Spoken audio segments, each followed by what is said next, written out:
साल 1949 की 22 व 23 दिसंबर की हाड़ कंपा देने वाली रात में अयोध्या का सरयू तट। रात के अंधेरे में सरयू तट पर एक लालटेन जल रही थी। कुछ साधु संत रात 11 बजे सरयू में स्नान कर रहे थे। पास में कुछ दूसरे साधु भी मौजूद थे। जो साधु सरयू में स्नान कर रहे थे उनमें गोरक्ष पीठ के पीठाधीश्वर महंत दिग्विजय नाथ जी, अयोध्या के कांग्रेस विधायक और प्रसिद्ध समाज सेवी बाबा राघव दास, निर्मोही अखाड़े के प्रमुख संत बाबा अभिराम दास, रामचंद्र दास परमहंस और गीता प्रेस गोरखपुर के संपादक हनुमान प्रसाद पोद्दार शामिल थे। इन संतों ने फिर रामलला की मूर्ति को स्नान कराया। सभी साधु संत ने रामलला की मूर्ति को एक टोकरी में रखा। फिर उस टोकरी को बाबा अभिराम दास अपने सिर पर रखकर सीताराम सीताराम कहते हुए अयोध्या की गलियों की तरफ आगे बढ़े। रामचंद्र दास परमहंस एक लोटे में सरयू का जल लिए हुए थे।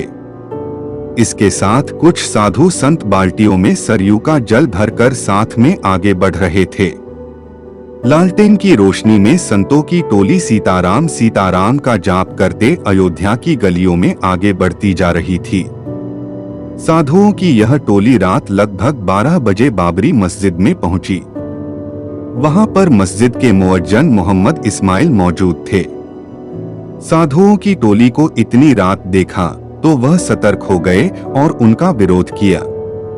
तभी बाबा राघव दास ने इस्माइल से कहा कि बेकार की कोशिश मत करो, यह भगवान रामलला की जन्मभूमि है।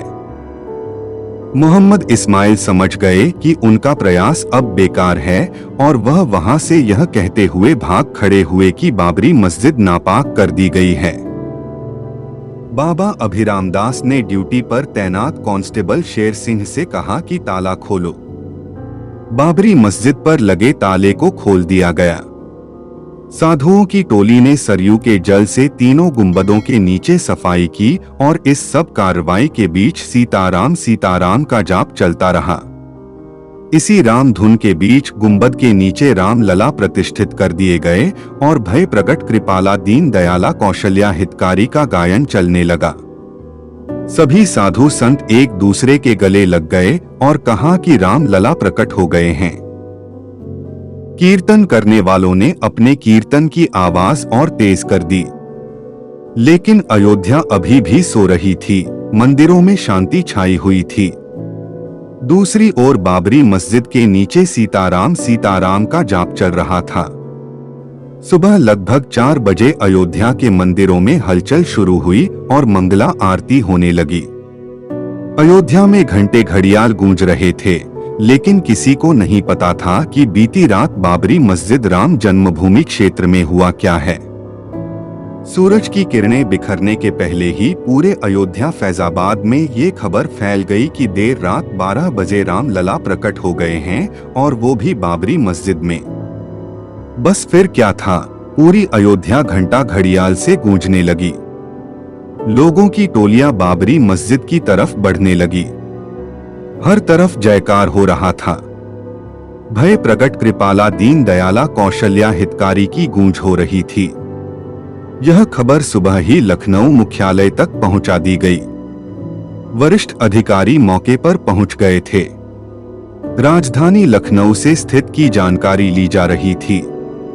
मस्जिद के मुअज्जिन मोहम्मद इस्माइल भागते हुए अपने फैजाबाद स्थित घोसियाना मोहल्ला के अपने घर पहुंचा और उसने मोहल्ले में बताया कि बाबरी मस्जिद नापाक कर दी गई है।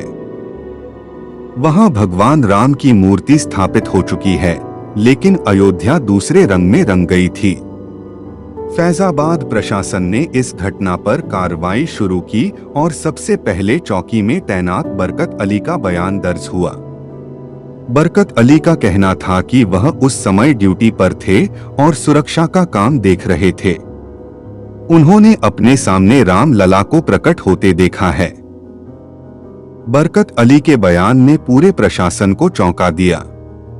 अयोध्या के थाने के इंचार्ज ने कहा कि बरकत अली उस समय आराम कर रहे थे, ड्यूटी पर थे ही नहीं। असल में कांस्टेबल शेर सिंह की ड्यूटी 2 घंटे पहले ही खत्म हो गई थी, लेकिन उन्होंने बरकत अली से कहा कि तुम फिलहाल आराम करो, मैं ड्यूटी कर ले रहा हूँ। शेर सिंह बाबा अभिराम दास से प्रभावित थे। बरकत अली आराम कर रहे थे, लेकिन बरकत अली ने इसे पूरी तरह से गलत बताया और कहा कि वह उस समय अपनी ड्यूटी पर थे। उन्होंने अपना बयान वापस नहीं लिया और अंत समय तक वह इस बात पर डटे रहे कि वह उस समय ड्यूटी पर थे और उन्होंने राम लला को प्रकट होते देखा है और दिव्य अनुभव किया है।